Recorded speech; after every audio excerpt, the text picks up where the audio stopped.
Ressource cruciale, l'eau. Un enjeu politique, économique, sociétal et pour la communauté de communes Gérardmer Hauts-de-Vosges, une problématique d'envergure. Tant pour l'attractivité touristique avec ses lacs que sanitaire avec ses réserves en eau potable qui avaient fait défaut les étés 2003, 2015, 2020 et 2022, obligeant à pomper l'eau du lac pour la boire. Ainsi, ce lundi à Gérardmer, différents partenaires se sont décidés à agir et signer un contrat de territoire eau et climat avec à la clé une enveloppe de 18 millions d'euros, dont la moitié financée par l'agence de l'eau Rhin-Meuse.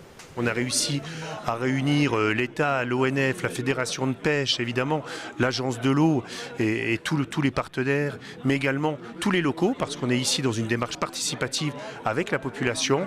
Et ce contrat-là va permettre effectivement la construction d'actions concrètes pour la protection de nos milieux aquatiques en particulier. 35 actions sont ainsi listées pour protéger la biodiversité et répondre aux enjeux de demain face au dérèglement climatique. Pour nous, conservatoires, ça va être plutôt des missions d'expertise pour mieux comprendre le fonctionnement des lacs, pour mieux comprendre les modalités de traitement, par exemple, des pollutions qui peuvent être engendrées par les différentes activités, et pour mieux connaître aussi l'évolution des cortèges de plantes et d'animaux protégés qu'il y a dans les écosystèmes.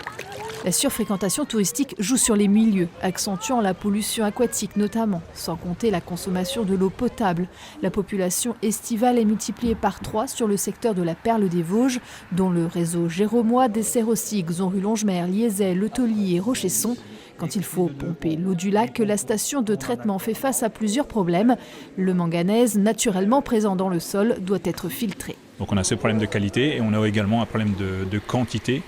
Sans entrer trop dans les détails, on doit alimenter effectivement une partie de notre réseau avec cette eau, mais on doit également assurer le débit d'étiage dans le petit ruisseau qui se passe ici et dans lequel se trouve une truite assez rare, une truite lacustre qu'on se doit de protéger. L'étude d'impact est lancée pour démarrer d'ici 2 ans des travaux qui doubleraient les capacités de pompage, passant de 150 m3/h à 300, non pas pour doubler la consommation, mais pour sécuriser l'approvisionnement à besoin constant en cas de sécheresse répétée affectant les ressources et la nappe souterraine.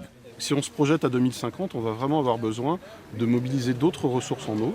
Donc l'agence finance une étude qui vise justement à connaître ce volet hydrologique, connaître aussi la santé et la vitalité des milieux naturels pour améliorer les états d'usage, les maintenir si possible dans une trajectoire de sobriété qui intègre le changement climatique.